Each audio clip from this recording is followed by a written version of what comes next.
and millions of Americans can go hungry. And we all know that that is not the real choice. These are not our only choices.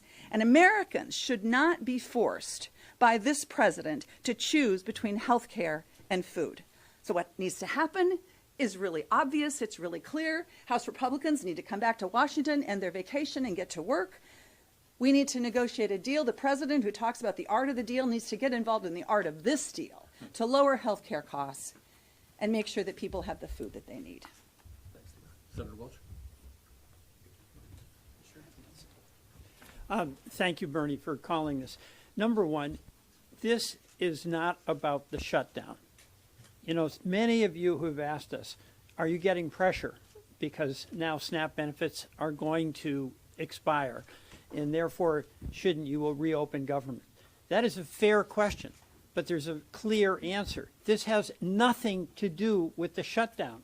The law requires, and the funds are available to continue SNAP right now without any interruption. So that is a decision that the president is making on his own, to allow people to go hungry when he has the power to continue the SNAP benefits that folks desperately need. And it is desperate. I mean, the folks who rely on SNAP, $6 a day, and you can barely buy a pound of hamburger in Chelsea. But that is real.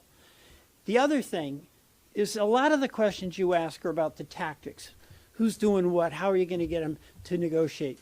That's why I think stepping back and having some context, there really was a one big beautiful bill that really did provide incredible tax cuts for very wealthy people and corporations. There really was a big beautiful bill that cut food benefits and cut health care. And we are fighting for what Republican families and Democratic families need. And that's health care. Taking away the health care, the tax credits, and this applies to folks who are working, buying in the marketplace, means that they're not going to be able to afford it and they're going to lose it. You know, in Vermont, Bernie mentioned this, but it's astonishing when we see some Vermonters, because we have really high health care. A family who's making 60-year-old family, $82,000 a year, they can have a premium increase of $23,000. And then the folks we represent, Bernie, you're getting these letters, I am, and I know all of my colleagues are. There's panic among folks who need that $6 a day. And just a couple of people, a woman in St. Johnsbury, we will either be evicted or hungry. Which would you choose? A woman in Essex, without SNAP, I will not be able to eat or get through the month. The situation is out of control. A Vermonter in Brattleboro, I am terrified to hear I'll likely have no grocery money next month. Now, the heartbreak for me about this is not about the politics of who's on first, who's winning, who's got the right move. The politics of this are, do we all want to meet the obligations that we have to the people we represent? And Republican families, Republican farmers, Republican small businesses, as well as their Democratic counterparts, are all the ones who are going to suffer if we don't act. It's totally inexcusable, and it's completely unnecessary. Senator Murphy. Thank you very much, Bernie. Listen, I think we have to understand that Donald Trump and Republicans have one priority and one priority only. That is the enrichment of their billionaire and corporate friends at the expense of everyone else. The big beautiful bill is a simple enterprise, the most massive transfer of wealth from the poor and the middle class to the rich and affluent in the history of the country. Included in that big beautiful bill is a massive cut to nutrition benefits.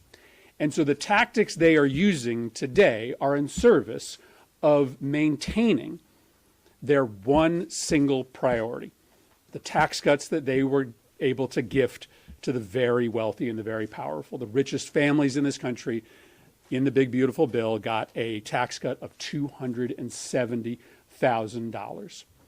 And so it shouldn't surprise anyone how outrageous these tactics are. One is to tell House Republicans to not show up for work, right? I know you guys have to write a new story every day, but there's really only one story, which is that the House Republicans have been AWOL from their jobs for the entirety of the shutdown.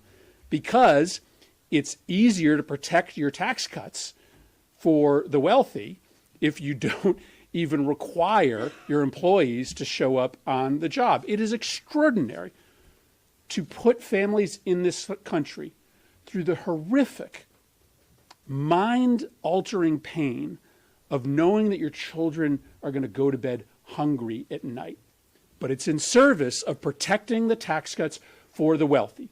As Tina said, what they believe is that they can put people through such horrifying pain in this country that Democrats will agree to a budget that allows for those tax cuts to continue and spreads even more pain amongst people through the evisceration of our healthcare system. So we are here today talking about this illegal decision that the president has made to not spend these contingency funds because only one thing matters to him: preserving those tax cuts. We are here as the only body showing up for work today because only one thing matters to Donald Trump: preserving those tax cuts. No president in the history of this country has ignored that law, has during a period of shutdown refused to spend the contingency funds, because no president prior to this one was so myopic about helping only one small segment of people in this country, the very rich and powerful, that they were willing to do such enormous, unconscionable damage to the most vulnerable families in this country as a tactic to try to make sure that their help for the powerful is maintained. Senator Van Hollen. Thank you. Thank you, Bernie.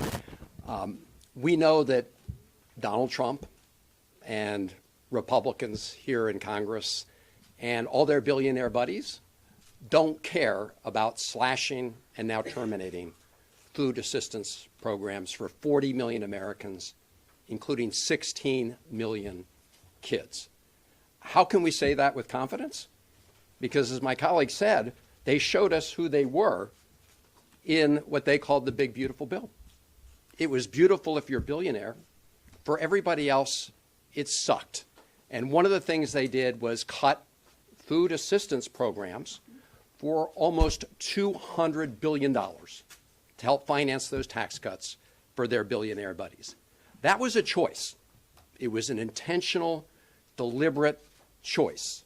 Tax breaks for billionaires at the expense of kids and other on food and nutrition programs. And what they're doing right now is also a deliberate choice.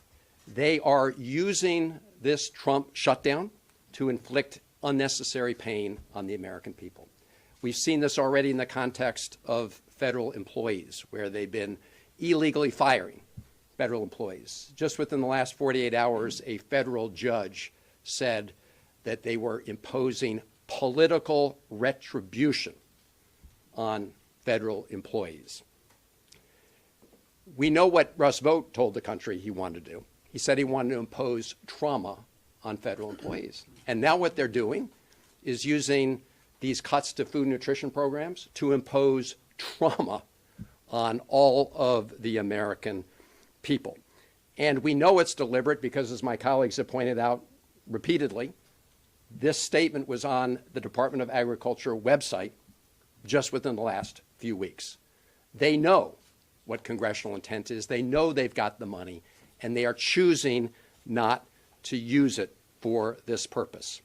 So this is a sadistic policy being imposed by Russ Vought and Donald Trump and Republicans, depriving 40 million Americans of food, nutrition assistance to keep paying for their billionaire buddies' tax cuts. I looked up in Webster's the definition of sadism, and the definition is to delight in cruelty. That's really sick. But that's exactly what Donald Trump and Russ Vought and Republicans are doing. They're delighting in cruelty, and they're using 40 million Americans and 16 million of them kids for their perverse purposes at this moment. Our message is pretty simple. You don't have to do it. In fact, the law says you should spend the money to make sure that we feed hungry Americans. So don't do it, and join us, as we've done 7 times now, to vote to reopen the government without giving Donald Trump and Russ Vought a blank check, and also to bring down health care costs that are going through the roof. That's our message. Senator Warren. Oh, thank you. Excuse me. For the first time in American history, a president of the United States is shutting down access to food for millions of Americans. Donald Trump has made the decision to let people across this country go hungry. Trump is telling 15 million hungry children, eat dirt. Trump is telling 1 million hungry vets, eat dirt. Trump is telling 8 million seniors who are hungry, eat dirt. That is how much Donald Trump cares about the children, the veterans, the seniors, the people of this country. Look, Donald Trump knows how to round up money.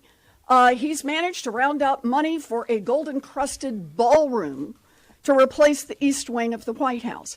He has managed to round up $40 billion for Argentina, but he can't manage to round up 1 nickel for hungry children in this country. This is a manufactured crisis. Donald Trump and the Republicans, part one, decided to cut benefits for those who are hungry in the big, beautiful bill.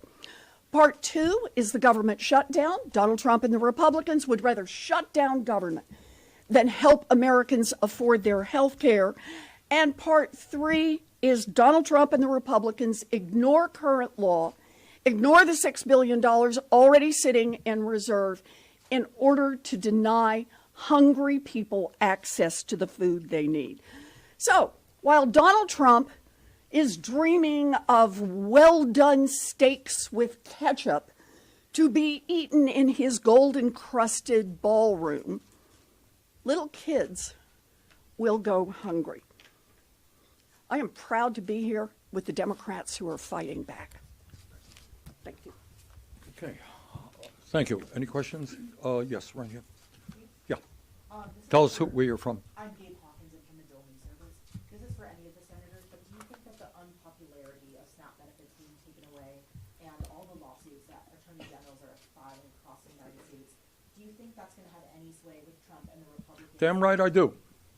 Look, what people understand is you got a multi-billionaire in the White House palling around with people who are worth hundreds of billions of dollars, giving these people massive tax breaks, and at the same time telling families in this country who are struggling to put food on the table to feed their kids that we don't have the resources for them, when in fact Congress has appropriated over $5 billion to do that. Do I think the American people are going to respond strongly? Damn right I do. Yes, ma'am. Thank you so much. Senate Democrats are continuing to reject the House-passed CR to open the government, but since Congress does have the power of the purse to fund the government, how do you justify blaming Trump to fund all these various aspects of government when it's Democrats who continue to vote to keep it on? Excuse me, this is, why don't you read this? What this is congressional mandate. It is acknowledged by the Trump administration. What they are saying is, we acknowledge that there are over $5 billion in a fund that in the event of a shutdown will be released in order to continue the SNAP program. That is not unequivocal. That is the reality. Let's have a president who obeys the law for a change. Yes, ma'am. Sir, you talked about the 11 Republicans who are joining your cause.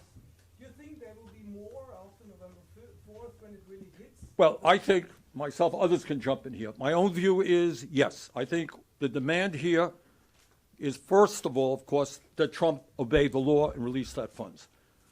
The second demand is that Mr. Thune listens to 11 Republicans and every member of the Democratic caucus and bring that bill to the floor. If your question is, do I think even more Republicans will come on board? Yes, I do. Yes, ma'am. The largest federal workers union, AFGE, just said in a statement to NBC that they're calling for an end to the shutdown, saying that both political parties have made their point and there's still no end in sight and it's time to pass a clean CR to end the shutdown today. What's your reaction to this? Well, I'll answer. Others can jump in. Look, everybody up here wants to end the shutdown. Everybody up here is upset that federal employees, including our own staffs who are working hard, are not getting paid. We all want our federal workers to get paid. But we also want to make sure that children in America are fed. We also want to make sure that 50,000 people a year do not die unnecessarily when they're thrown off of health care. And we also do not want to see health care premiums doubling for 20 million people. Yes, ma'am. Hey, Teresa with Gray, thank you. I want to follow up on that question. Is there a point in the future that you see where Democrats may decide it's just easier to vote on it? Look, I think what this thing ends up being about, I wish I could say otherwise. There's one man who's going to end this. I guess he's an Asian now and is whatever he's doing. That's Trump. Republicans will listen to Trump. Now, Trump may be crazy and he may be a pathological liar, but he's not stupid and he's not a bad politician. He understands where people are at. I think he is going to catch on that the American people are not sympathetic to giving tax breaks, massive tax breaks, to billionaires and cutting nutrition programs for kids. All right, somebody else jump in here. Sure, go ahead. Thank you, sir. If we come to November 1st and this contingency fund has not been released, no legislation has been passed to cover SNAP and countless other benefits being affected during the shutdown, will you urge your Democratic colleagues to reopen the government and continue hard negotiations on fighting for health care in regular order? I'm convinced that after this press conference, you're going to write such powerful stories to spread the word all across America that the president has the funds right now for kids, that those kids are going to get that funding. Those seniors are going to get that funding. I'll defer to any of my colleagues who would like to add anything to that. Yes, sir. Thanks for Tyler from Fox News. You guys have been through, most of you guys up here in the Senate, for 2 Trump administrations. Are any of these actions that the president is taking surprising to you, having seen what he's done for all this time? And doesn't stuff like this vindicate? All right, it is day 28 of the government shutdown here, and you can see progressive leaders coming together to demand that President Donald Trump use contingency funds to try to help so many people who are struggling right now in the meantime, while neither Democrats or Republicans seem to be budging at all. Remember, I said day 28 because keep in mind the longest running government shutdown in history is 35 days. So we are getting very close to that right now.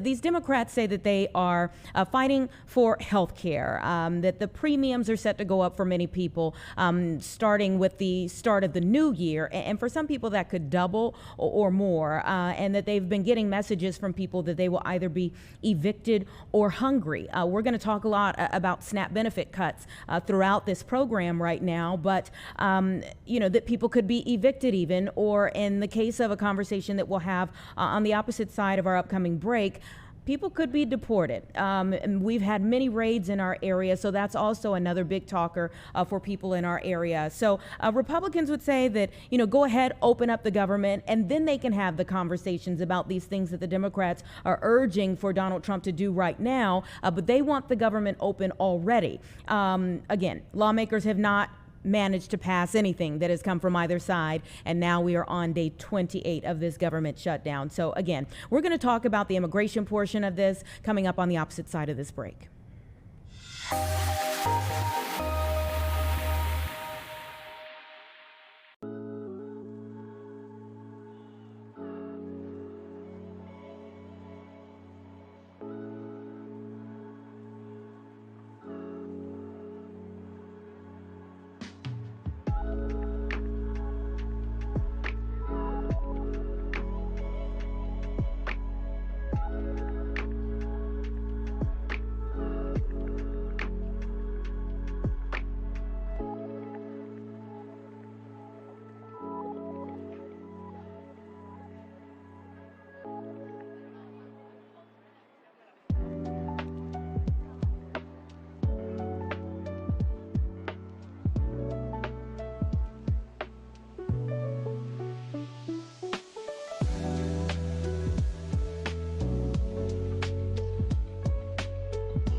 124 right now, and I mentioned before we went to break that there are many people who have been contacting lawmakers who have been talking about their fears of being evicted or going hungry as a result of the government shutdown. And one of our other biggest ongoing stories is people who are fearing being deported. Operation Midway Blitz has been going on since the beginning of September here in our area. The Trump administration's effort here is to arrest and deport undocumented immigrants throughout Chicagoland. In fact, I believe that they now say that they have about 3,000 people that they've apprehended as a result of their efforts in this area. They would say it's for safety. But I was in federal court yesterday as the commander, Gregory Bavino, was summoned there by a judge for her concerns about the agent's tactics, of all things. And it's just one of many cases surrounding the controversial immigration raids that have caused widespread fear and protest in our area. So we just had a press conference this morning regarding this. I want to bring in the Little Village Community Council member, Balthazar Enriquez, to talk a little bit more about that press conference and the ongoing efforts. Thank you for your time. Thank you for having us. I am the president of the Little Village Community Council. And in Little Village, for the past days, we have been stormed by ICE. They have came into our community to terrorize it, to incite fear. And a lot of the residents are not coming out. They're not bringing their children to school. And it has been very chaotic because they're not going after criminals. They're going after the street vendors. They're going after people going to work. They're going after the parents taking their kids to school. And, you know, Bambino is doing this just to put a show to their MAGA followers that they're really doing a good job. And they're not. They're separating families. They're breaking families and kidnapping people. We have not found a lot of the people that have been kidnapped. We have not found them. And this is not being productive. This is not the America that I know. This is becoming a Nazi regime going after Jews is becoming the same thing. And, you know, this is very heartbreaking because our community, Little Village, is second to the Mag Mile, meaning that we have a lot of businesses, ma and pa shops that pay taxes into the system, and yet we're being treated like criminals. And we don't have the Burberrys, we don't have the Versace's and the Gucci's, but we have ma and pa shops that they hire locally. The money stays here, and it you know, it has helped pick up the city. It has helped make the city a better place. So immigrants do make America great, and if they invest in us, we would pay back 10 times. And, you know, the answer to this chaos is an amnesty so people can fix their legal status, especially those that have been here in the United States for 20, 30 years, waiting for an answer from the Department of Homeland Security or U.S. Immigration. And, you know, nothing has been done. So shame on our politicians for not doing anything. And this is the Democrats and the Republicans, which they're using our pain and they're using our families as a political pawn. Let me stop you there. I want to ask you. I want to ask you a couple of questions regarding that. So I just want to stop you right there. And of course, I'm going to give you more time to talk. But you mentioned politicians, and so I have a couple of things I want to ask you about politicians specifically, because you are correct that many people have been in the country for a number of years trying to get legal status. In fact, I believe in one of the cases over the weekend, there was a man who was apprehended, who was an adult, you know, in his 40s, but he had come here as a 4-year-old. So Mayor Johnson signed an executive order about ICE-free zones. You mentioned schools that were affected. Schools were supposed to be among the ICE-free zones. I'd like for you to talk a little bit more about your message this morning that you want ICE out of schools, and you want Mayor Johnson to enforce the executive order now. So, I mean, we thank Mayor Johnson for signing an executive order, not allowing ICE agents in city properties, like parks, like schools. But what good is an executive order if it's not enforced? So we want them not to just talk the talk, but walk the walk. Help us secure the schools, help us secure our children. And they're the most vulnerable And it's a shame that our kids are saying, why do I hear so many helicopters at night? Why are we seeing so many drones? And why are we seeing ICE agents in our schools? So this is caused the attendance to go down. The kids are not, studying well. They're also being traumatized by this administration, and shame on them. These are children, and that shows that they have no heart. And this is the administration that has targeted our community just because we're brown, just because we're Latino Mexicans, and shame on them.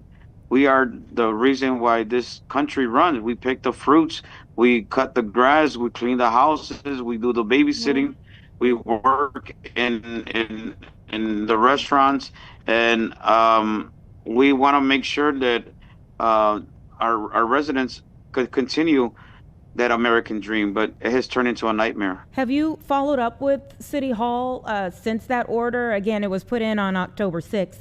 So have you followed up with City Hall about not seeing any enforcement of the order? Yes, ma'am. We sent an email to the mayor.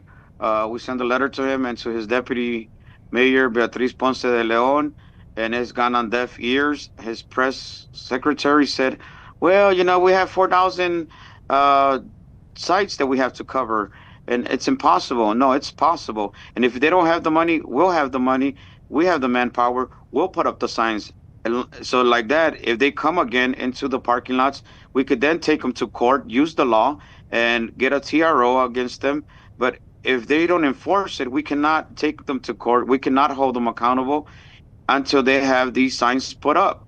And shame on them for taking too long. Shame on our alderman that has also done nothing to secure the school. Senator Villanueva is right across the street.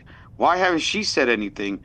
And shame on our politicians that are just there to, be a photo op or come on camera. And at the end of the day, they continue doing nothing, standing idle, while our families are being kidnapped here in Little Village. Well, I have questions about, the effectiveness of this order, because essentially, the Trump administration and Commander Gregory Bovino have said these ICE-free zones are kind of null and void, that the executive order is null and void. So not seeing the enforcement, I'm wondering, was it more than a piece of paper? Was it more than a press conference? So in having those conversations, are you pushing that question of, what exactly are they supposed to do if the federal government is saying this matters not? Well, what we're saying is that if they're going to use our pain for their political gain, because elections coming up, and he's just doing a dog and pony show for us, and at the end of the day, not enforcing it, to us it's very it's worrisome, because how are you going to enforce it? And if they are, is the police going to come and arrest them? Are they going to do some type of arrest? So we don't know, but they're the experts. They have a law department that has very smart people there, and they could take this to the Supreme Court if necessary, that they're violating an executive order from the city of Chicago. They have very smart people at the law department, so I'm pretty sure they could figure that out. Yeah, they have quite a few lawsuits that are going right now. Have you heard anything since your press conference this morning? This is the second time that we have communicated with them, and they have not responded to us. We've been calling Beatriz Ponce de Leon. She's ignored us.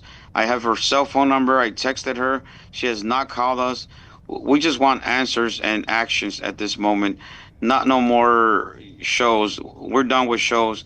At this moment, there's a serious issues here in Little Village where families are being destroyed by ICE, and where people are being kidnapped, and it's very hard to find them.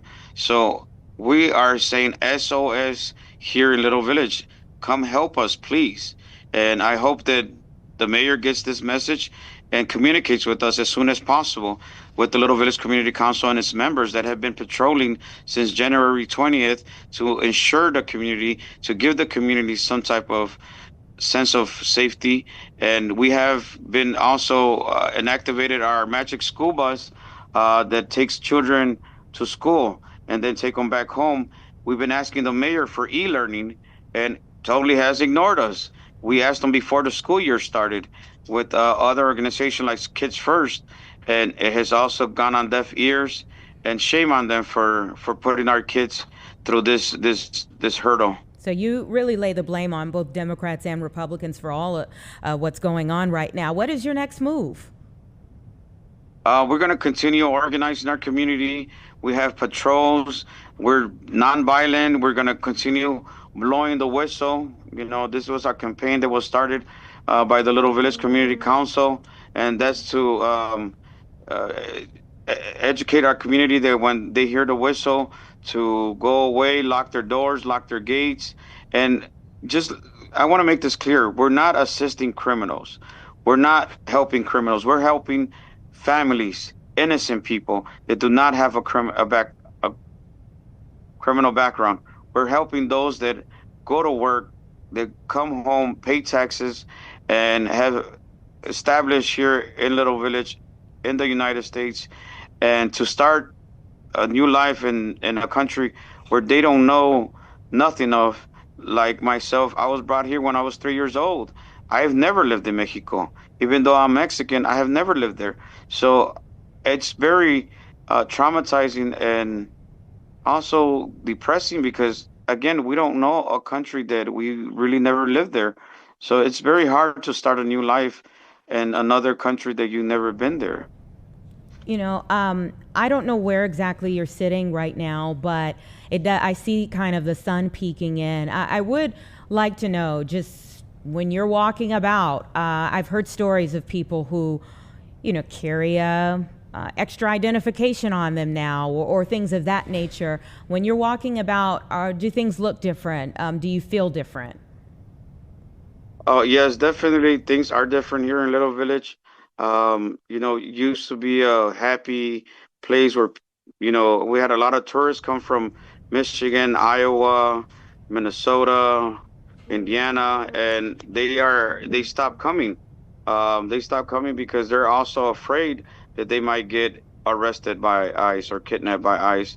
And now I'm not only am I carrying a passport, but I'm also carrying my ID, my green card, everything, because you don't know. They do not respect the people here in the community. As long as you're brown or you have that Mexican look, you're going in, and they don't ask questions. They kidnap you first, and then they'll define that at the end of the day. We have had our members that are U.S. citizens been kidnapped, and they don't want to come out anymore. They don't want to go shopping. They don't want to enjoy my neighborhood anymore because they're so traumatized and afraid by this administration, the way they've done things. And Bambino is one of the main reasons that people are afraid of my community. He has put on a show to show their supporters that they're going after criminals. And it's all a dog and pony show because we're not criminals. We're hardworking people. And you can see it on our community that we have 2 miles of nothing but businesses. We're the only community that has over 11 banks, meaning that there's a lot of money here because we immigrants come to work. We come to, you know, reach that American dream, buy a house, buy a car, put our kids to school. And I think they're afraid of us because we are that potential that we could one day be the majority. And I think that's what they're afraid of. Well, I know that there are so many hardworking people in your community, and I know that the Trump administration says that they have, you know, rounded up some people who, you know, do have criminal records as well. But I also want to take the moment to acknowledge the fact that the judge yesterday, and seeing Gregory Bavino, Commander Bavino, said that now she wants a list of everyone who has been arrested or apprehended for non-immigration related charges in this operation, so that hopefully some of the well-meaning people will not get put into that same category anymore. So please keep us updated on what's happening in Little Village. We'll continue to check back in with you, and I hope that brighter days are on the horizon for you. Thank you. Thank you so much for inviting us and telling our story. Absolutely. 1:38 right now. Let's take a quick break.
1:40 right now, and let's see. Community leaders, retired educators, businesses, and private citizens have all band together to try to help a struggling local school. We're talking about Amelia Earhart School, and I want to bring you in one of the people who is involved with this amazing effort here, Dr. Joyce Kenner. She is a retired principal, and I always like to add, one of the most well-respected people in education in the country. So thank you for your time.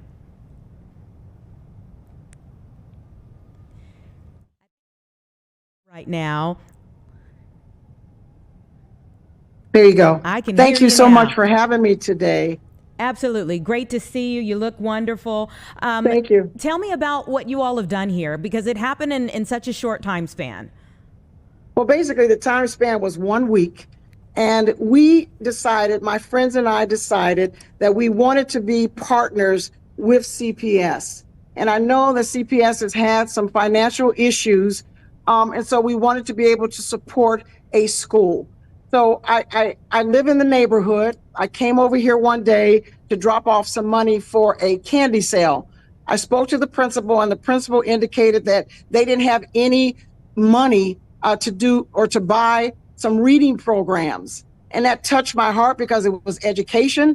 And so I contacted my friends. I sent out a lot of texts, and we were able to garner a substantial amount of dollars to support the 2 reading programs that the principal wants and more.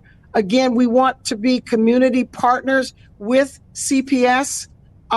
It makes my heart feel good that we were able to do this, and I got a lot of my friends involved with this effort. And we're so happy that your heart is still there for the school district, because you've meant so much to the school district for years.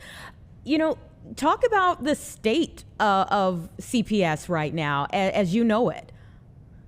Well, as I know it, you know, they don't have a lot of extra dollars or discretionary dollars for the schools. And so we thought that this was a small way for us to reach out to a particular school. I will always say there's 127 millionaires in the city of Chicago. That's gone up by 20,000 from last year. We have 290 centimeters millionaires that make $100 million or more. And then we have 24 billionaires. We have 635 schools. I think we need to try to identify 2 millionaires per school and ask them to give us some dollars to support some educational initiatives for each of the schools. I don't think that's asking a lot. I believe it's a tax write-off. And I think that we as a community, we as Chicago, can help our schools continue to thrive. CPS needs our help. We are willing to do the work. And so I'm asking every single person that's listening to this, let's contact our schools, see what they need. Let's try to find a way to get the money, the dollars that they need to support the school and their efforts. Yeah, and in just a week, how much were you all able to raise? You all are doing a check almost presentation. $10,000. And for some, maybe for some people that doesn't sound like a lot, but to me, that's more than we had before. So, you know, we are going to be presenting the $10,000 or close to $10,000 today to the principal and her leadership. And then she will be able to purchase the 2 reading programs that she wanted, and then have some additional monies for anything else that she needed. I absolutely love it. And I'm sure they're going to be so appreciative of you putting this effort together. Okay, so I have to ask you, you know, I mean, you're doing a whole lot of work still on behalf of trying to make the district better. Have we seen the last of you at CPS? I don't know. You know, I have 2 grandchildren. I love being a grandmother. But if CPS calls upon me to do anything, I'm willing to help. If anybody calls me to ask me to do something educationally, I'm willing to help.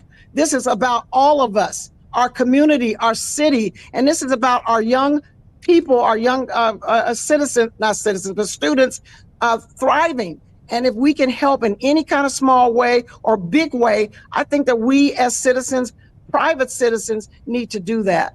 So, you know, I call upon Joyce Kenner, and she's there. If it's something reasonable and it's something educational related, I'm there. I worked for CPS for 32 years. And, I'm still committed to the effort. I think they're doing great work, but the dollars are just not there. The state doesn't have the dollars. The district doesn't have the dollars, but some of the community members do.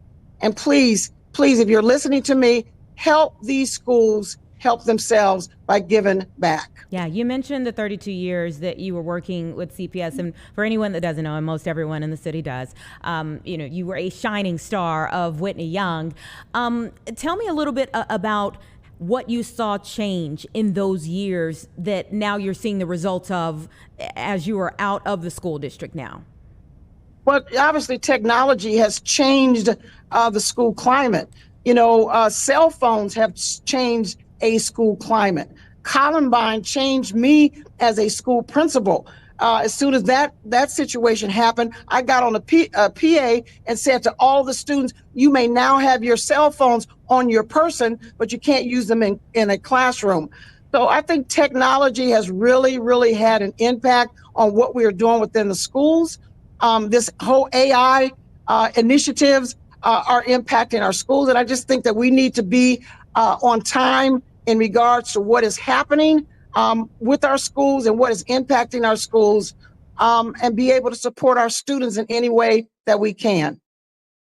And then I guess when it comes to technology, in a sense, it's a gift and a curse when you're losing funding because it also costs more. It costs a lot more, and again, we have people in the city of Chicago who can give back. And I had a development director at Whitney Young, and she said, if we don't ask, we don't get.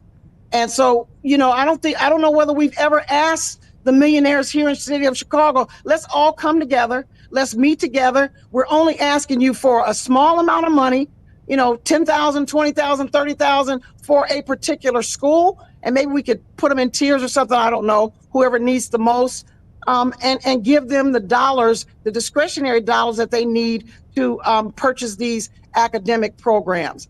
I just think that, community members need to come together. And that's all I could say in regards to that. I'm a community member. I live right down the street. I could walk to this particular school, and there was a need, and I felt like I should help meet that need. Yeah, and do you want to tell us about some of the other people who joined with you? Well, the Alderman Michelle Harris, who is an outstanding alderman person, she's coming. Carolyn Curry, who is a former administrator with our district, Jackie Anderson, who's coming also. Sophia King, who was an alderman for the 4th District. She is coming as well. And maybe some other people, I'm not quite sure. But we have established relationships with Buddy Bear Car Wash. They are going to support the school, along with S2 Restaurant. They are going to support the school as well. Well, thank you for what you all are doing. I certainly appreciate the effort, and I look forward to seeing it grow across the district. Oh, thank you so much. And thank you so much for doing this and having me to try to get this message out to everyone. We just want to be a community partner with CPS, and we think we can help where needed. Have a great day. And you have a great day. Thank you so much. Absolutely. All right, it's 1:50, everybody. We'll be right back.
1:51 right now. We just got finished talking about a group of everyday citizens who have band together to try to help a struggling school in our area.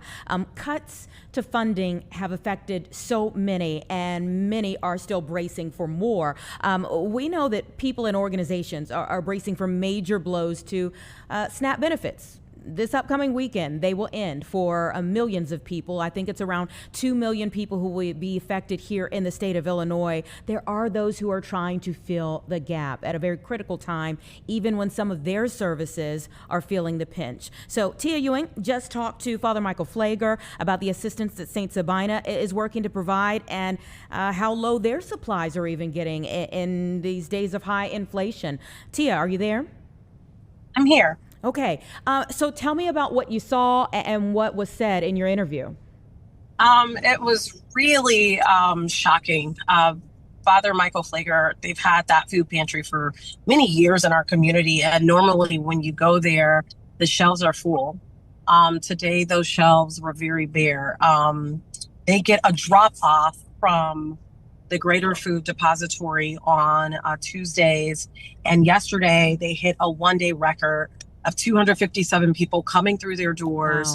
Wow. In need of food. And so today, when we were present there, they had actually run out of meat right before we got there. And fortunately, by the time we were ending the interview, a delivery did come by way of Mariano's. They had given food, specifically meat, to the food pantry. But right now they're trying to make the call of, are we going to limit, for example, if you go there, you may get 3 bags of beans right now, but because supply is so low, they're now thinking and trying to strategize on, do we, instead of give out 3 bags, we now give out 1 bag to make it stretch. I guess a little bit of light in the darkness in this situation is that the Greater Food Depository knows that those SNAP benefits across Illinois are going to come to an end on November 1st. So what they're doing is they're going to do, I guess in some ways you can call it pop-ups at different organizations and pantries within the city. And so St. Sabina is the first. That will happen literally on the 1st, November 1st, at the church. Anyone that's watching right now, if they're looking for food, they know they'll need food. There will be a food giveaway at that time. And it will happen at the church. I believe it's at 10 a.m. starting this Saturday. But right now, when we were there, I mean, it was bare bones. And what we heard from a young lady that we actually interviewed there, who was there to pick up, she was basically saying what, I don't know about you, but I feel it when I go to the grocery store. I don't have SNAP benefits, but I can tell you as a person that goes to the grocery store that the prices are up. Right. Your $100, $50 doesn't stretch the way it used to.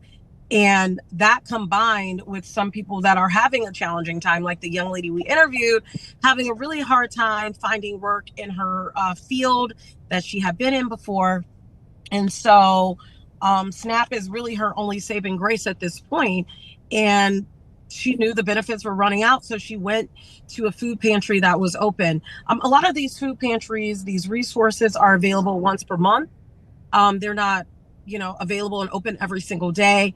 And so they're seeing people, we're talking about on East 79th Street in the city of Chicago, and they're seeing people come as far as Hazel Crest.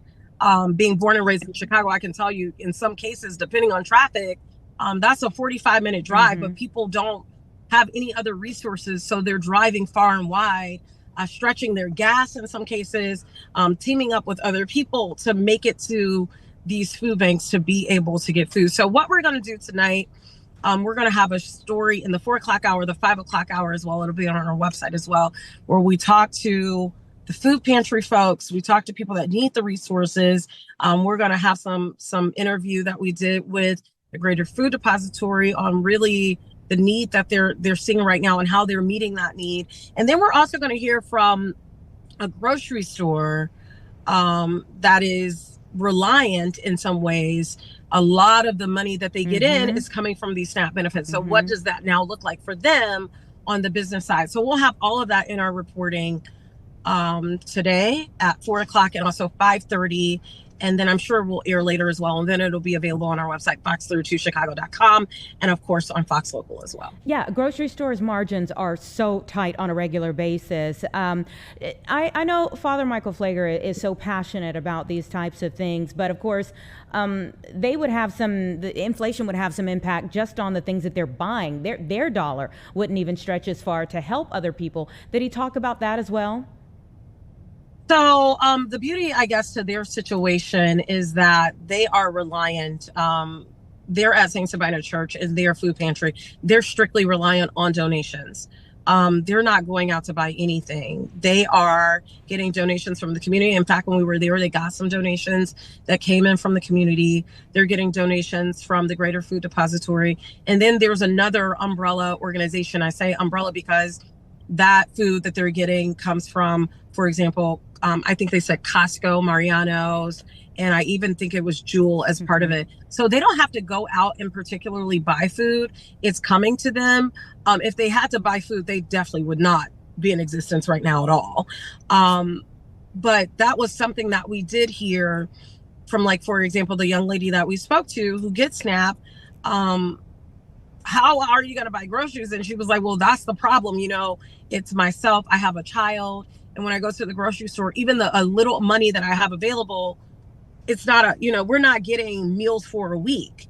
You know, we're trying to stretch and make enough to last a few days, and then we think about, the next week. We're not getting enough groceries just off of the money that I have to be able to make it, because like I said, that money doesn't stretch far in a grocery store. So I don't know what this is. My biggest concern as a journalist, period, is what happens. This is the question I don't think we've really gotten into yet because it hasn't happened yet. But what happens in a situation where taxes are high, right? If you are a homeowner, taxes are high. If you are a renter, rent is high. Section 8 may cover some of your rental costs if you have Section 8. Gas prices are high. To heat your home is high. To light up your home is expensive. What happens now when you have no food resources? What does desperation then look like? Yeah. What does that mean for our communities on the streets? What does that mean for our seniors? And I think also people get so caught up when they hear SNAP benefits. In their mind, they have a vision of who's getting these resources. And if you are one of those people who prejudge and you have in your mind what you think a SNAP recipient is, you're wrong. There are circumstances, and in a lot of different states, where the person that gets the SNAP benefits, I saw something that I think one of the governors or some state representative posted in another place in the Midwest, and it was so far off. They made an assumption that everyone that was getting SNAP benefits in that said state were Black. Wrong. And so I think that we have to reimagine, first of all, be realistic that there are people out there that have good paying jobs that are having a really hard time. And so people that are in these lines at these food pantries are not, whatever misconception you have, whatever bias you have, throw it out the window, because it's not what you think. Yeah, and I think that there's also the aspect of this that with inflation, before the SNAP cuts, you probably, even if you had a picture in your mind, I think that people are kind of erasing those pictures because people who may not have needed their services before need them now. Right. And you shouldn't even, a good person shouldn't even think about, what anybody looks like. Your whole mission should be trying to make sure that people are helped. But in this case, if there are people that are working that are going to these food pantries because money doesn't stretch the way it used to. It's hard out here for everybody, good job or not. And I was actually talking with one of the young ladies at the food pantry, and we were talking about, I was telling her something that I had heard from two families who have decided that they're going to get together and cook meals together. Part of the family, these two separate families, they have nothing in common except for that they live on the same block. Because times are so hard, they're going to figure out ways to put their resources together. One family will cook for half the week, the other family will cook the rest of the week. And that's the way that they're going to get through it. They're literally relying on their neighbors. And I think that's something that a lot of people don't even know their neighbors, but in this environment, it's creating these bonds that maybe we never thought about, that we have to have now because it is getting serious. Yeah. Period. Yeah. And I'm really concerned for a lot of people of, if you can't eat, what are you willing to do to eat? Sure. We had a conversation with a senior executive for a grocery store earlier this week, I guess that was Monday, who asked that same question. She says that she's been talking with other grocers in the area, and they kind of all have that concern about, okay, what does desperation look like? So you're right up the alley on that aspect of it. Obviously, none of us wants to see what that looks like, but also they have to prepare for certain things. Let me just ask you this on a final note: how can people help with the food pantry that you just visited? So they take donations. They take donations of a wide variety. They take donations of really dry food, particularly. Meat they prefer to get from a reliable grocer and things like that. But for example, there were people that dropped off popcorn. Some people that dropped off peanut butter. So if you live near food pantry, it does not matter where it is.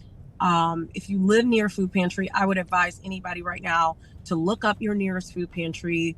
If you have something that maybe you're not going to use, maybe you're going to go to the grocery store, you have extra funds to do it. Consider your neighbor in this time of need, because it's not just SNAP benefits. There's also a government shutdown that is impacting a good majority of people that live in the state of Illinois, because as you know, in the state of Illinois, specifically Chicagoland area, there are a lot of state employees, and some of them are not getting paid. So just be thoughtful of your neighbor.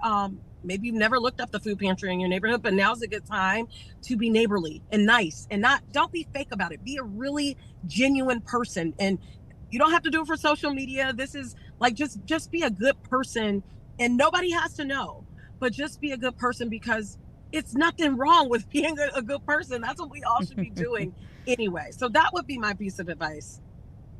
Well, thank you so much. We know you have a busy day getting ready for the 4 o'clock news, and I hope that more people will hear your words, heed your words, and help out a food pantry near them. We are in the 2 o'clock hour now, everybody. Let's take a quick break, and there's plenty to get to in this hour after it.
2:06 right now, and we want to continue this conversation about those who are working to help families who are really in crisis and the increasing needs in our area. We just talked to our own Tia Ewing, who just did an interview with Father Michael Flager about their food pantry on the south side. Want to go out to Naperville now to Loaves and Fishes, the food pantry there, serving DuPage County, and CEO Mike Havala. Thank you for your time. Well, thank you very much for having me, especially to talk about this topic, which is a very significant and urgent issue here that's going on in the United States and locally. Absolutely. How many people do you typically serve, and what is your preparation like right now, getting ready for SNAP benefits to cut this weekend? Yes, so we typically serve about 10,000 people each and every week. On the average day of food distribution, we provide about 20 tons of food. And of course, with SNAP benefits being going to zero, starting on November 1st, we're anticipating a huge increase in the number of people that will be coming to us for assistance. Loaves and Fishes is the largest food pantry in the state of Illinois. We serve in a number of different locations, serving 4 counties. We serve DuPage, Will, Kane, and Kendall County. And again, we anticipate that given the number of people who get SNAP in those 4 counties that we serve, which is about 220,000 people that get SNAP in those 4 counties, you know, even if 10% come to Loaves and Fishes, that is tripling the number of people that we serve on a normal basis. Yeah. One of the things that my colleague and I were just talking about is that you may see people you've never seen before, people who have a need now who have never needed services like yours before. Absolutely. In fact, just this week, we're getting about 10 times the number of new people registering to get food assistance. So we've already started to see that materialize in people calling. People are very concerned. One people described somebody on the phone as being, you know, panicky. So there's a lot of, and it's very justified, a lot of deep concern for people who were previously getting support to buy their food through SNAP. Now they're no longer able to buy the food they need for their families. Yeah, and of course, inflation was an issue for businesses before these SNAP cuts became an issue for everyday citizens. So what does that ripple effect look like for an organization like yours? Yeah, so inflation has multiple implications for an organization like ours. First of all, you know, in the 4 counties that we serve, cost of living is the #1 issue and the #1 problem of why people need to come to organizations like us for assistance. People just don't earn enough to pay for the basic cost of living. And so that's the fundamental problem. And so when you have inflation, well, guess what? Cost of living goes up. And if wages are not keeping up with that, then people just are falling farther and farther behind. The other issue that you have, of course, is it costs more money to buy food. And so it's really a double whammy for people that are, you know, out there trying to feed their families.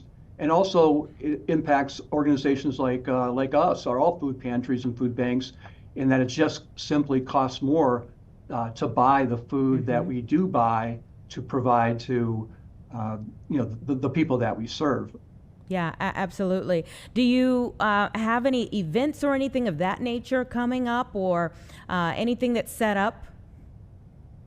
Well, what we've done to try and get ahead at least a little bit of this surge in demand that we're likely to see is that on Saturday, November 1st, we've already increased the number of hours that we will be open for people. And we are increasing hours as the week goes on next week as well. We are, I'll say, aggressively seeking out additional food sources from our vendors and suppliers and other relationships. And then, of course, financial donations are super important right now, because with financial donations, you know, we can buy food tomorrow to have ready for November 1st and beyond. And we can also buy it at a substantial discount, which is also helpful. So those are some of the things that we're doing right now to try and address this again, this what could be a giant surge in people seeking out assistance. Yeah, I've always heard that, for an organization like yours, the dollar stretches a little bit more. I'm sure you have the statistics about, like, if we give you $1, how much you're able to do with that. Yeah, well, on an incremental basis, we can multiply that dollar many times because of our purchasing power, because of our infrastructure. And so, that goes a long, long way for people to support their food pantries because they typically can utilize those dollars and multiply the impact of those dollars versus people just using those dollars to buy food at retail and then donate it. We'll take food donations, of course, too. That's very important to us. But financial donations at this time, because of the magnitude and the urgency, is really the most effective way to help out. Yeah, obviously you all have been around for a long time, so I would like to know, this is not the first storm of this sense that you all have weathered. What did you do before, and maybe what are you doing differently this time? Yeah, so we've been around for 41 years, and so we've seen some of the big surges in demand that we saw, for example, when we had the shutdown with COVID, or in the 2008, 2009 Great Recession.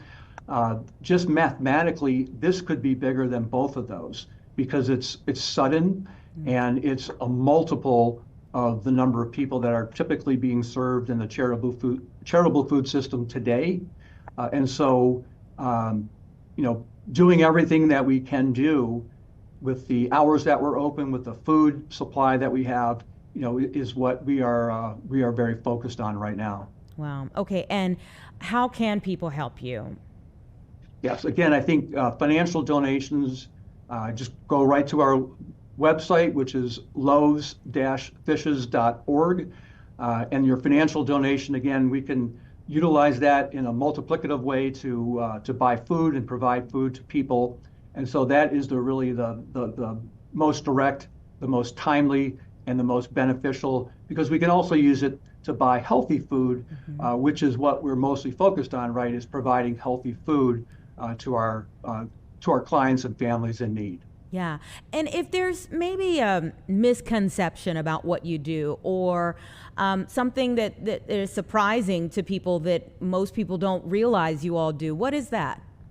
Yeah, good question. I'm glad you asked that because most of the people that we see here at Loaves and Fishes are working. Most of them are working families with younger children. And, we see time after time people coming, two spouses in the family, and each one of them has 2 jobs. So they are working very, very hard. Sometimes people might be working 50 hours a week, but they have 2 jobs that they're getting 25 hours in each job each week, but they're not getting benefits. And so, the people that we see, they don't want to have to be here, quite honestly, to need assistance, but they do. And our job is to provide them what they need and provide it with dignity. But again, I think the bottom line is just for people to understand that the people that are coming to food pantries are hardworking people with families. Well, thank you for what you do and the services that you provide. We appreciate you. Well, thank you very much for having me today. Absolutely. 2:15, everybody. We'll take a quick break and we'll be right back.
2:17 right now, and I can tell you that I wore purple today, not knowing that I was going to be having this upcoming conversation, but now I'm really glad that I do have it on because October, even though we focus a lot of time on breast cancer awareness during this month, it's also Domestic Violence Awareness Month, and the color of it is purple. There's an event tonight that is uplifting the voices and creativity of criminalized survivors of domestic violence, and I want to bring in Jane Mather-Glass to talk about the Women's Justice Institute and how they're recognizing what is taking place in our communities and the impact that it has had on so many. Thank you for your time. Hi there. I'm Deanne Benos. I'm the executive director and co-founder of the National Women's Justice Institute based in Chicago. And tonight, I'm here right now in our gallery. We're hosting a groundbreaking event that's going to feature the artwork and performance of over 130 women and gender expansive people throughout our state prison system and Cook County Jail that have experienced often lifelong implications of domestic violence, interpersonal violence, sexual assault, trafficking. And the reason we host this event every Domestic Violence Awareness Month is because there are false narratives surrounding women that are incarcerated. Abuse and abuse to prison pathways are something that is largely misunderstood in our system. When we think about women in our society, we know that in Chicago, for example, a recent report announced there was a 110% rise in domestic violence related to deaths, okay? And since 2014, murders of women due to domestic violence have risen to the point that nearly 4 women are killed by an intimate partner every day, while the number of men killed by an intimate partner has declined.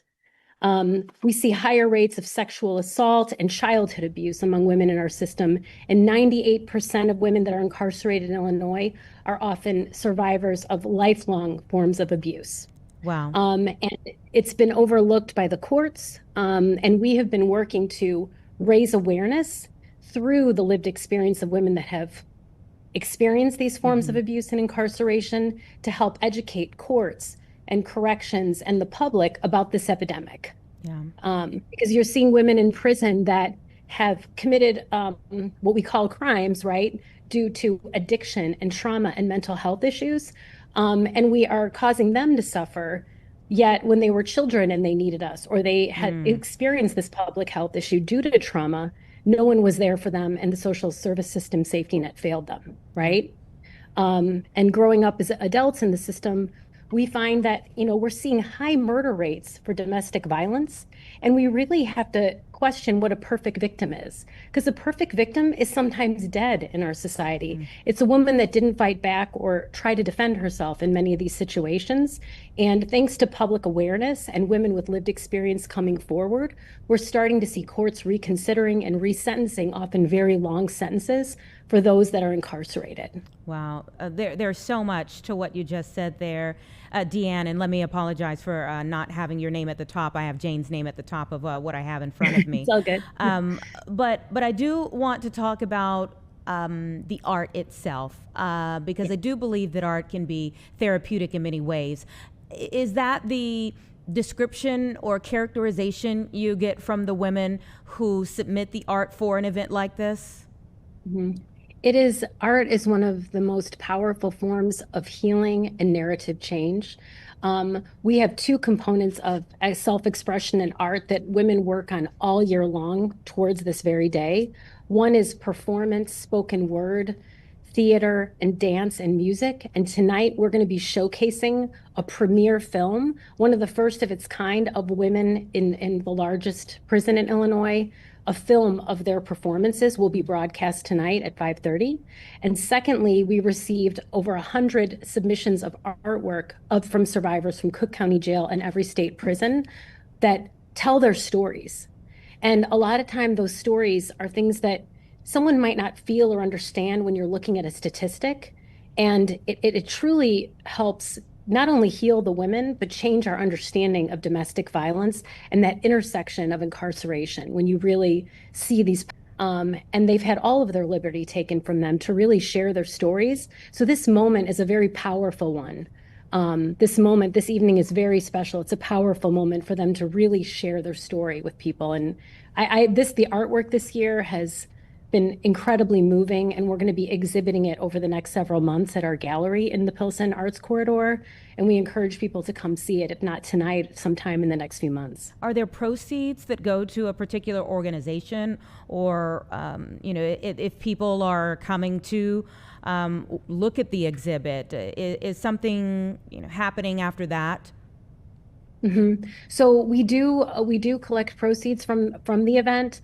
They go to the Women's Justice Institute. We are a nonprofit organization, and those proceeds are used to support programs like these, freedom campaigns, public awareness about these issues, and healing services for women that have survived often unthinkable forms of abuse and violence throughout their lives, have experienced incarceration and are coming home and looking for mental health support, counseling, work, family reunification, basic needs. It's incredible when you really think that someone that has suffered all of these things before prison, it was almost a form of incarceration before they were incarcerated. They suffer abuse, they're criminalized for their survival responses and coping mechanisms as opposed to supported, and then they come home unsupported. So at the Women's Justice Institute, we exist to provide those services. And importantly, 85% of our team are survivors themselves of decades of incarceration and lifelong abuse. And they've gone through a healing process and have dedicated their lives to helping others coming home. Yeah. So, and many of our team are alumni of this program, and now they're out on the other side helping other women with their journey. Yeah. And what made you want to be a part of changing the narrative? And really, I feel like what you all are doing is cycle breaking. Absolutely.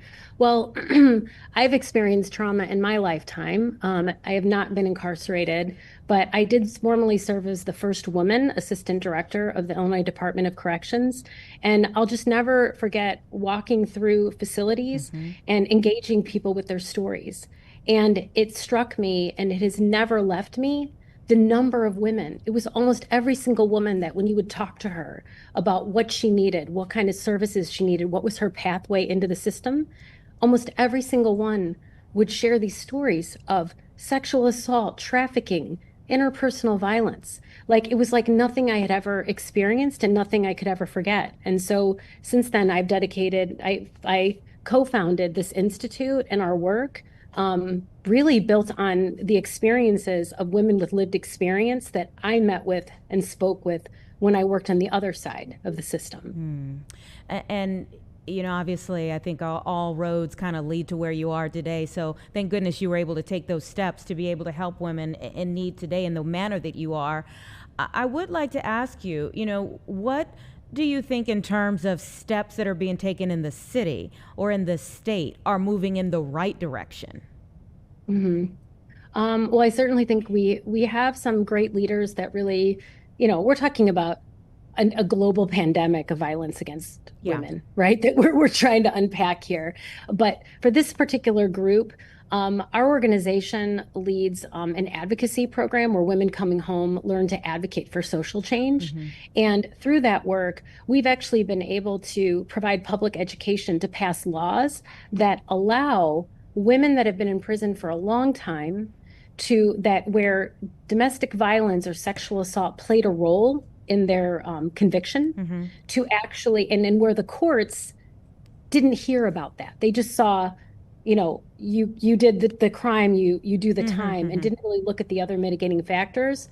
Together with a coalition of women with lived experience, we went back to the legislature and passed laws and fixes to laws to allow these women to go back to the courts and have their case reheard and resentenced, taking into account the other factors that were involved in their conviction and how coercion or fear for their lives or other traumas that they had been experiencing played a role in the conviction they received. And we are seeing women coming home free who had never been seen, heard, or believed before. And those laws were supported on a bipartisan basis, and they were signed into law, and they are truly having an effect. We're also starting to see more acknowledgement, and we're hoping there's more acknowledgement and education at the front end before women go to prison in the first place. And we're also starting to see centers like ours. Like we have the National Model Women's Reclamation Center right here in Pilsen that's led by and for women with lived experience, right?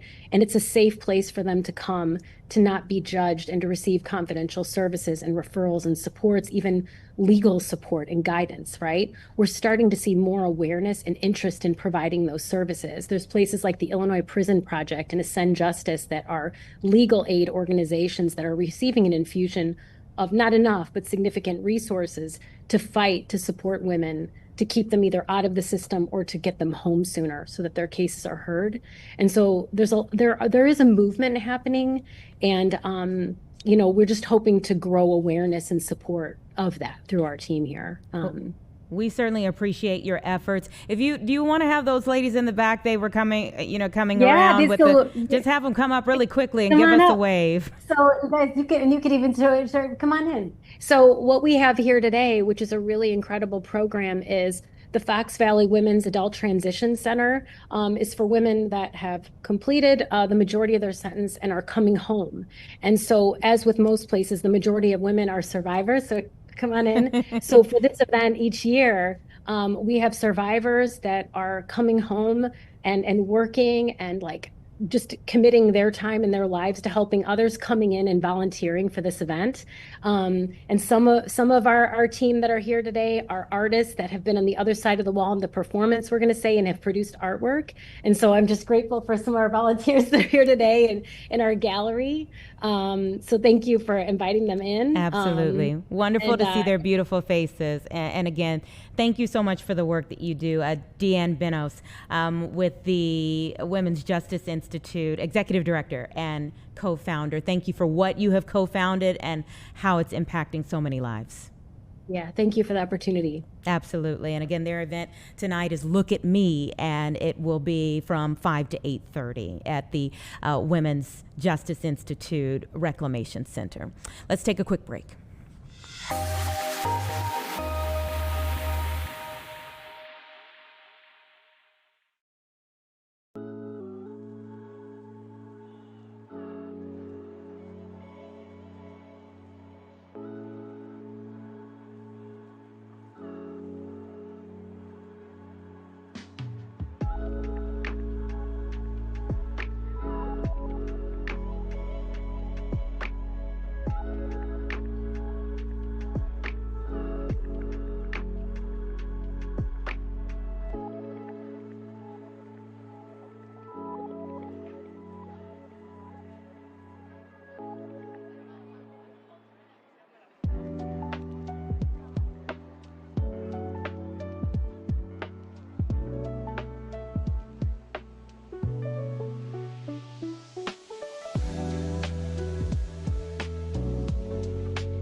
.232 and a serial killer theory has plenty of people talking down in Houston. So true crime lovers, this one is for you. I want to bring in Carolyn Collins from our sister station down in Houston to talk about 16 bodies that have been recovered from the bayous so far this year. Is that correct?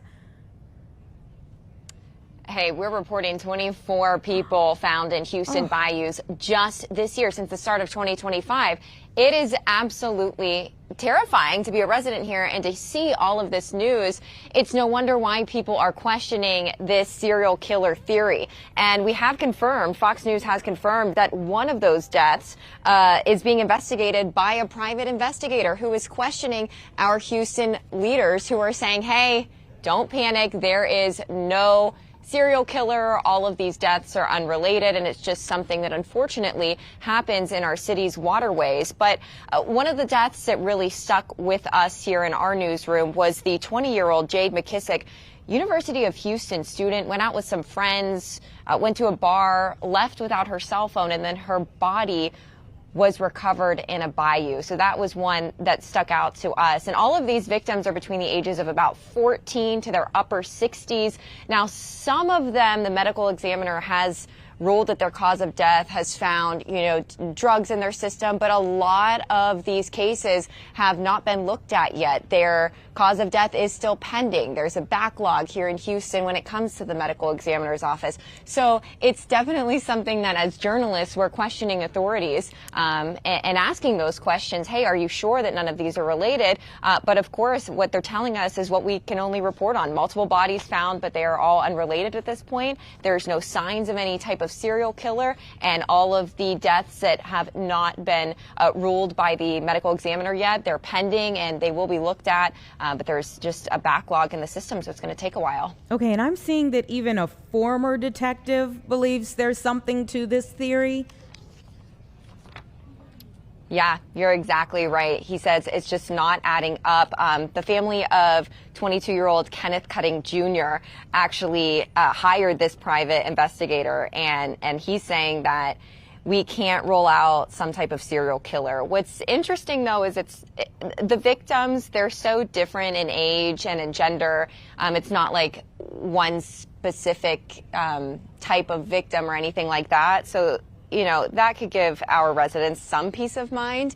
But to put it into perspective for your Chicago viewers who aren't familiar with the Houston area, our city is just intertwined with all of these bayous. It's how, our city can be prevented from going underwater. And along all these bayous are tons of walking trails. So people can go to bars and restaurants and then take a walk, a jog, ride their bike, kind of along these bayou paths.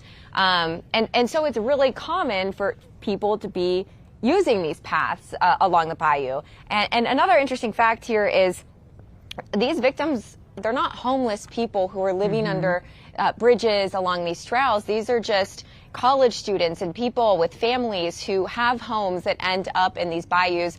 Some of them have been rolled like a fishing accident. Somebody said that they went fishing and then ended up drowning. So, different scenarios here, but it's just interesting the mix of people that are being discovered in these bayous. It's really sad and definitely concerning for our community here. I'm sure. And again, at a time when so many people have an interest in true crime, I'm sure there's an added level of attention to this particular case or set of cases. So if there are so many differences, is there anything other than the bayous that's possibly causing people to link them together? At this point, no. Our police chief and our mayor, John Whitmire, they have stated repeatedly there's nothing to be linked here. Now, on a totally separate note, we have covered multiple trail assaults, no deaths on running trails or anything like that. But that also had our city on high alert. So I don't know if, these are all just separate incidences that are occurring in our bayous. The mayor honestly doesn't have an answer on how we can keep our bayous safer. The only thing that they're saying is don't go in the bayous, don't go by the bayous, don't go kayaking, don't be messing around and stay safe. Like there's no real answer as to what can even be done because there's so many miles of bayous throughout the city. It's just they can't all be patrolled. Yeah, I'm just thinking about like our river or even Lake Michigan and certain times of year where we do tend to see, bodies, but it may be for many different reasons. I don't think anyone really thinks that they're all the same just because it may be the same body of water. So, you've had this press conference with the mayor, with the police chief. Have they said anything about where things go from here? To kind of ease people's minds? That's the thing. They really haven't. It's just been be careful, do your best to avoid those bayous, bodies of water, make sure, if the weather is going to get bad, those bayous do rise. And then, once the water goes down, you might find a body, and it's sad. And I think there's just still a lot of questions. I don't think we're going to have many answers until the medical examiner gets through all of these cases. But I know that the private investigator in this case that they're looking into with one of the victims is questioning the medical examiner's results. But none of these have been ruled a homicide or anything like that so far. So at least we can go off that for now. Mm-hmm. Yeah, and that was going to be my last question to you. Had any of them been ruled a homicide? Had any of them, No. Have they said foul play for any of them?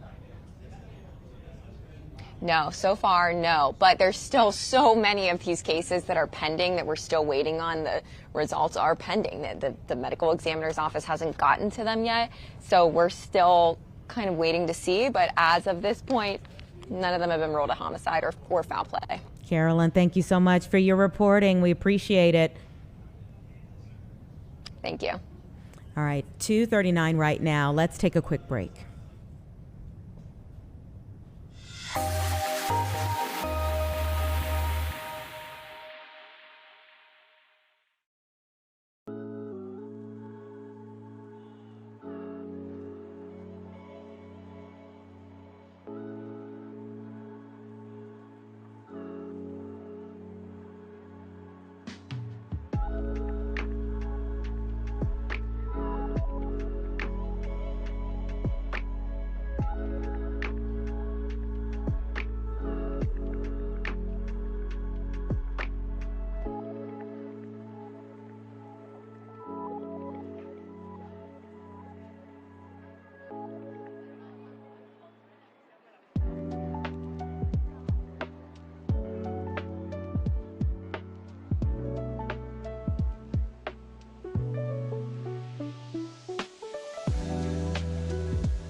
Okay, welcome back, everyone. It's 2:41 right now. I want to get you up to date on some breaking news that we're just getting wind of right now. All eyes have been downstate on the Sonia Massey case. She was the woman who called for help in Sangamon County, and when police arrived at her home to find out what was going wrong, there was a dispute between her and one of the sheriff's deputies that was there that ended in him shooting and killing her. She was holding a pot of water. He said that that she meant to throw that water on him, the hot water on him, and that's why he opened fire. But right now, we know that a jury has just found him guilty of second-degree murder for the fatal police shooting of Sonia Massey. He was charged with 3 counts of first-degree murder in that 2024 shooting there, and given the option of convicting him of second-degree murder, the jury had the option there. So they found him not guilty on all 3 counts of first-degree murder, but with second-degree murder, and the difference there is intent versus premeditation. So a first-degree murder conviction would have meant life in prison for him.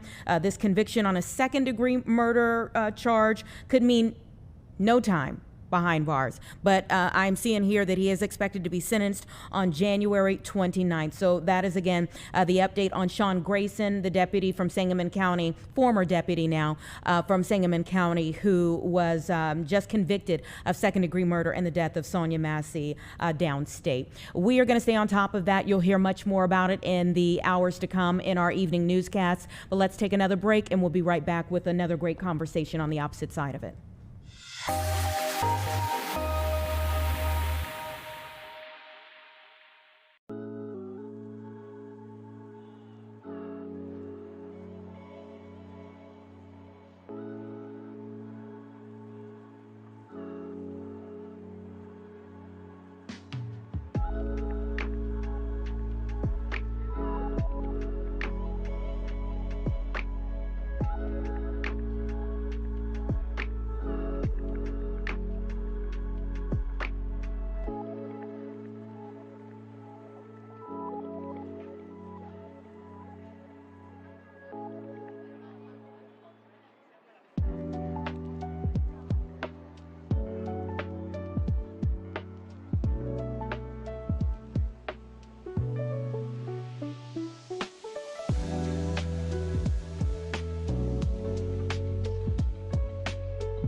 .245 right now, and just published today, a new study has a promising advance for cancer treatment, and it's published out of Northwestern.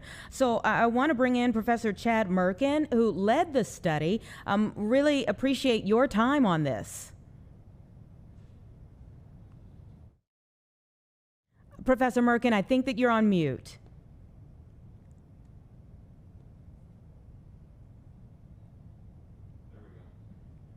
Professor Merkin, are you there?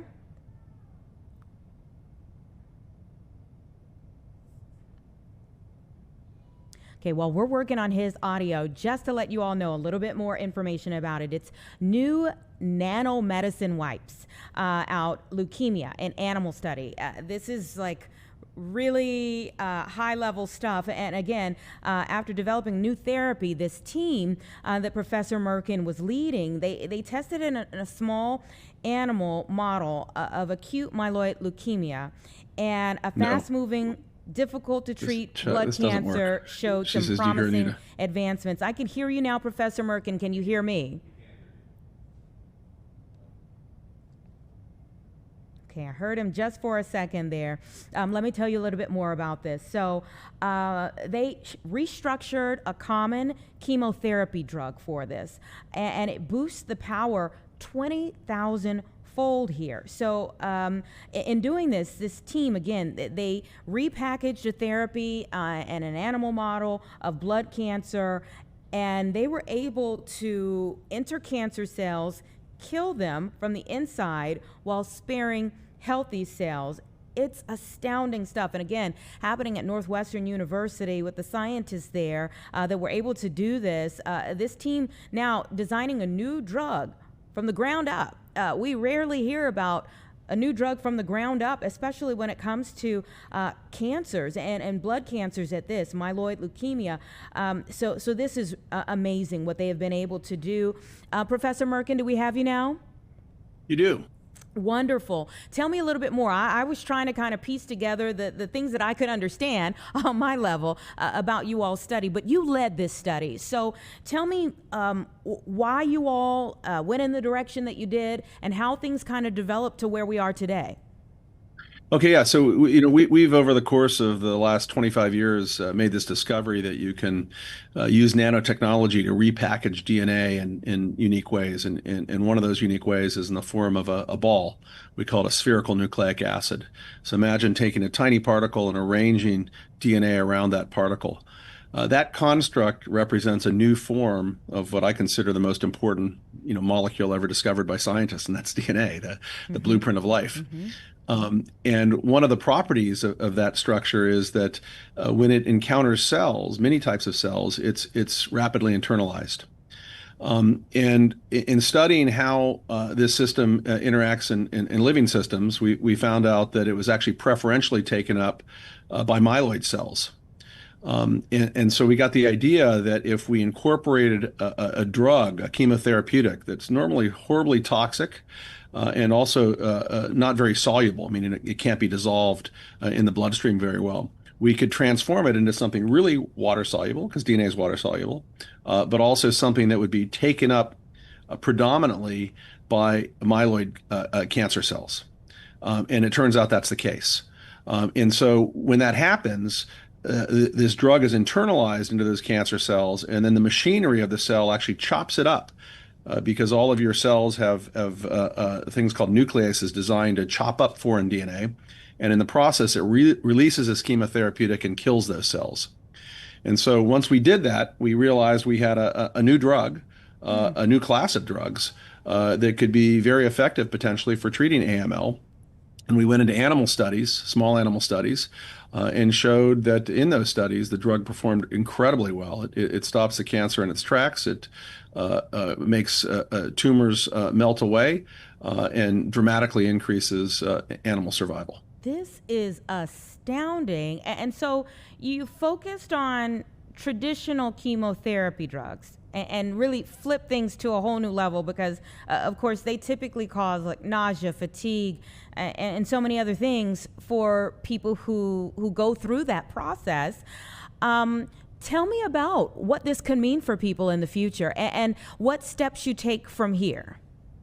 Well, that's the key. I mean, we've been trying for now a couple of decades to really open up this field of what we call structural nanomedicine.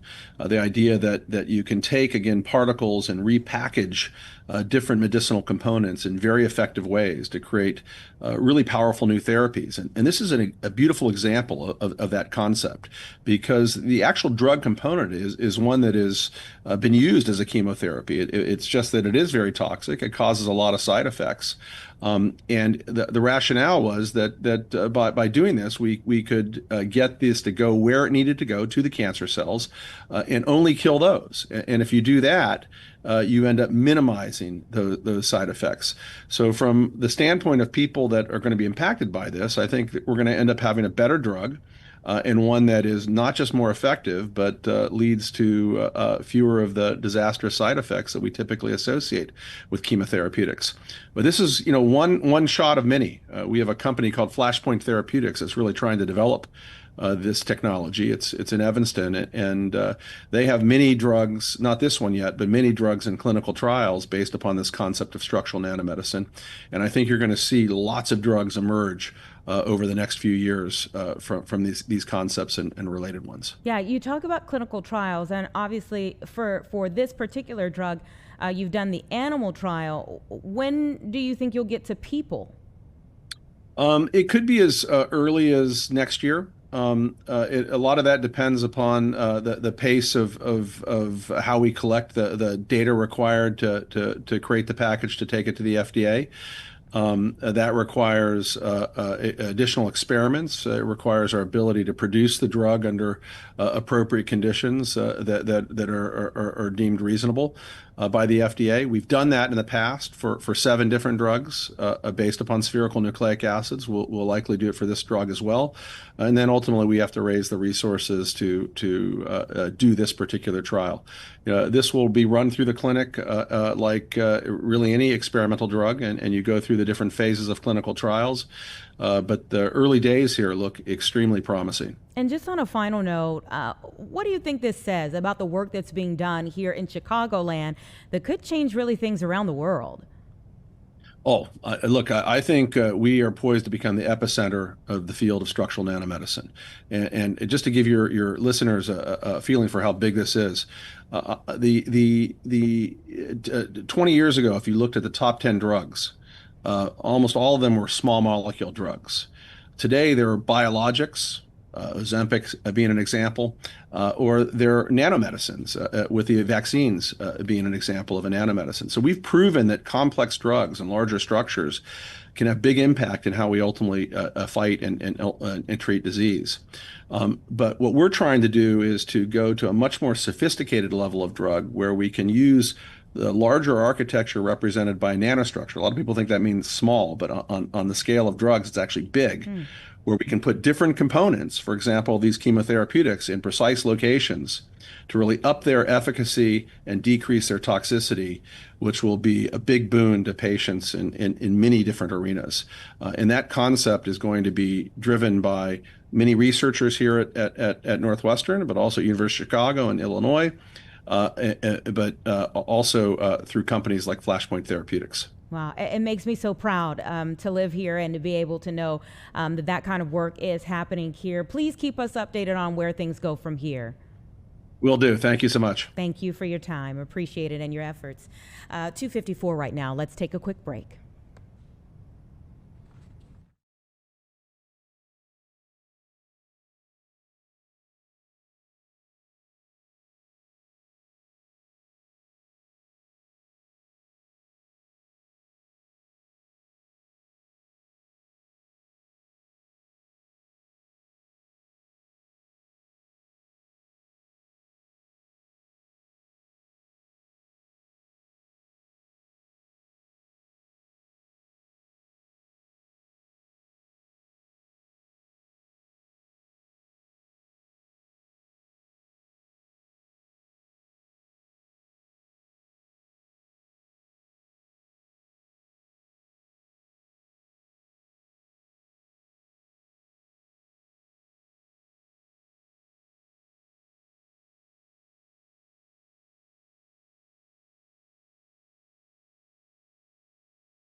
2:57, so you know we don't have much time before we go, but I do want to take you to Wall Street because we have a bit of mixed news that's come out today. So let's take a look at how things are looking there, and you can see we've got a bit of red, and this is the mix. There's some green first, and then things started to go down. We're down about 100 points as of right now. So here's kind of the background on it. So the stocks have been kind of going up and down as the Fed chair today made a move to boost the job market, but he also warned that more help is not guaranteed. People were pretty much thinking, okay, he was going to make a rate cut today and then make another rate cut in December. And he did make a rate cut today, but then he also says another one may not be happening in December. So the S&P 500 slipped 0.2%. The Dow Jones down at one point 153 points. Again, you can see here, not that bad anymore. So things may be, again, going back and forth here. The NASDAQ composite was down 0.2% from its higher earnings. All three indices are coming off of their latest all-time high. So again, we got some help today. It's a quarter percent that it's going to help down, another rate cut down 0.25%. So we're in the 3.7 to 4 percentage points. But again, we may not be getting more help come the end of the year. So it's still kind of a mixed bag there. We're obviously going to keep talking about that as more people are looking to see what's going to happen in these days and weeks to come with their finances. Might not be the best day to look at your 401k, but we'll stay on top of it for sure. Again, thank you so much for your time being here again with us for Chicago Live. We will be right back here with you at 1 o'clock until 3 o'clock tomorrow. We hope that you'll tune in right here on fox32chicago.com. Have a great, safe day.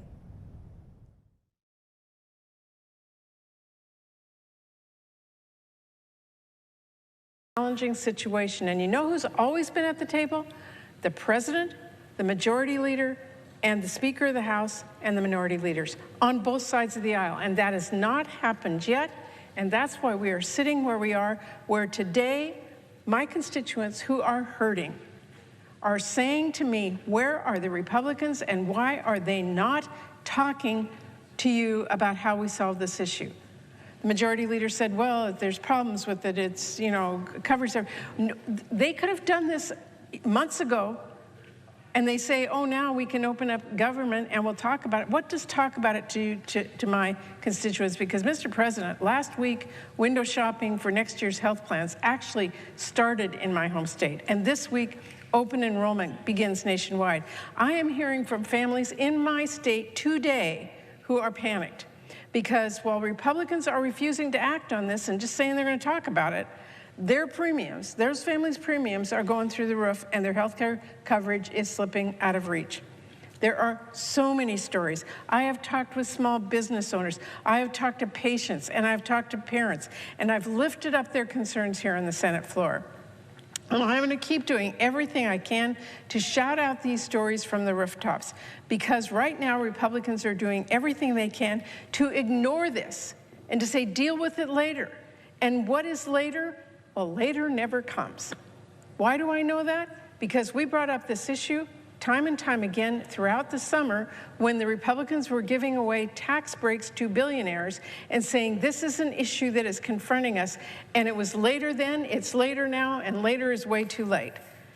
There are many stories, Mr. President, about this, too awful to ignore. And there are millions of families that are facing absolutely catastrophic price increases. I have heard from seniors whose premiums are increasing 8-fold.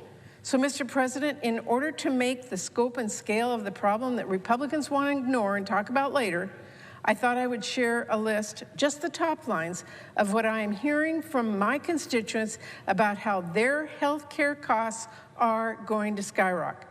And if Republicans refuse to work with us or even talk to us about this issue and help us find a solution so we can all move on by saving the health care tax credits, I'm going to share some of those stories today. There's Kathleen. She lives in Bellingham. Now, if Republicans refuse to act, she is going to see her monthly premium triple. Sharon, Thurston County in my state. If Republicans refuse to act, her premium is going to double. increasing by over $100 a month.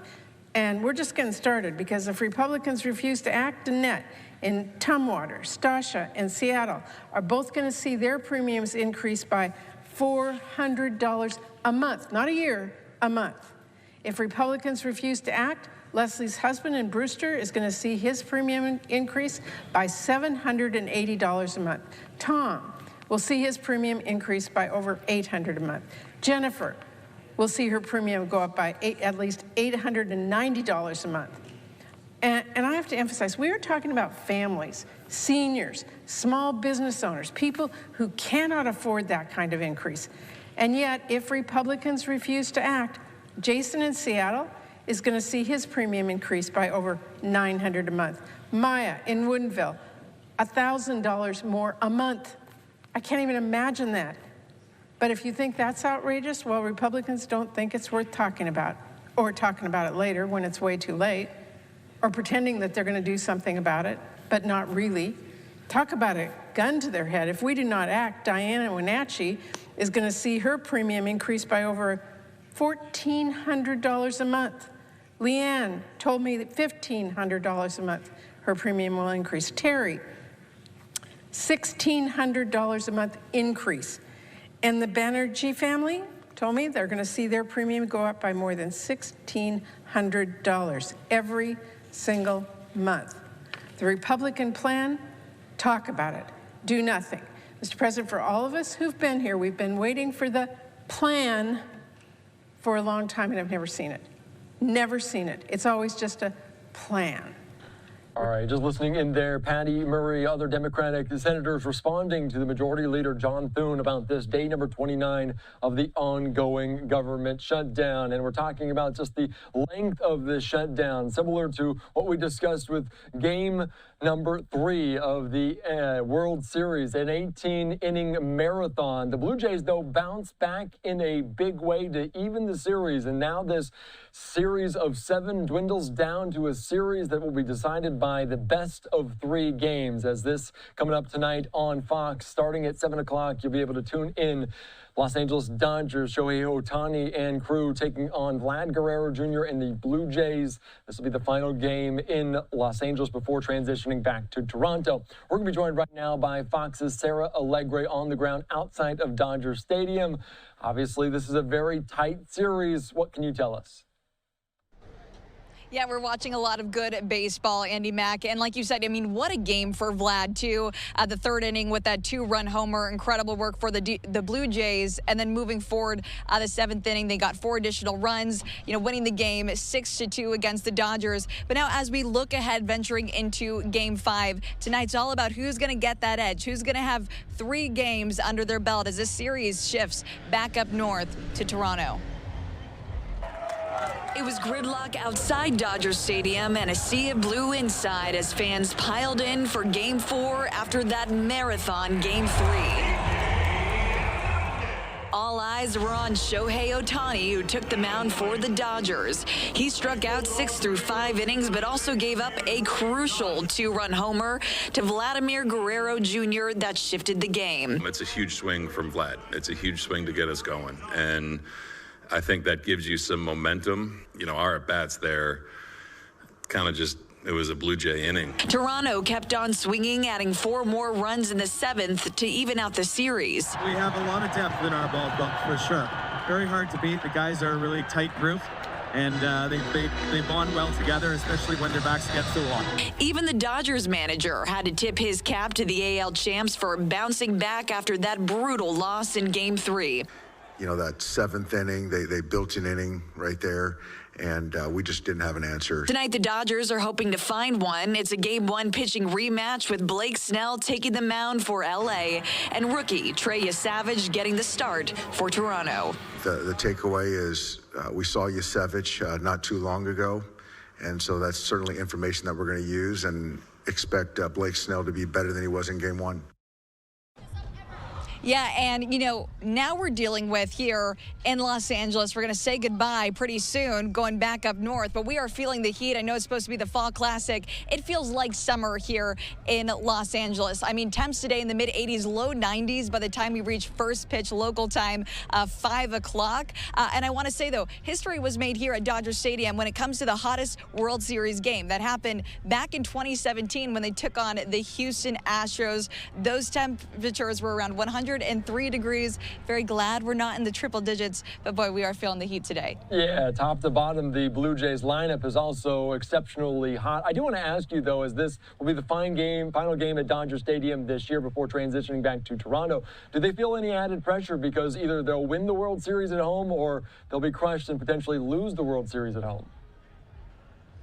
Yeah, absolutely. Well, I mean, they're picking things up and going to Toronto. I know Blue Jays fans especially excited to bring this game back on their home turf. But I will say what's interesting, too, with this game as well, I mean, we're kind of seeing a repeat of what we saw in Game 1 when the Dodgers lost. We have Trey Savage. He's on the mound today for the Blue Jays. And then Blake Snell once again. And I know Snell's definitely looking for that redemption story after that first game here. And, you know, now he's on home turf, so he gets the advantage tonight. All right, very good. We'll see what happens. He got touched up in that game number 1. He tries to bounce back tonight, so we'll see if that is the theme we talk about after the game.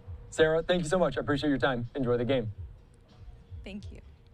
All right, thank you so much. All right, great conversation coming up tonight. First pitch around 8 o'clock Eastern right here on Fox. The Los Angeles Dodgers, Toronto Blue Jays. We'll see what happens as this was a best-of-7 series, now dwindled down to just a best-of-3. So it is Vlad Guerrero that got the better of the team. Another home run, a Toronto Blue Jays postseason record. Shohei Ohtani didn't get a knock yesterday after being basically on base all night in all those 18-inning games. We'll follow that here on Live Now from Fox. We're back after this.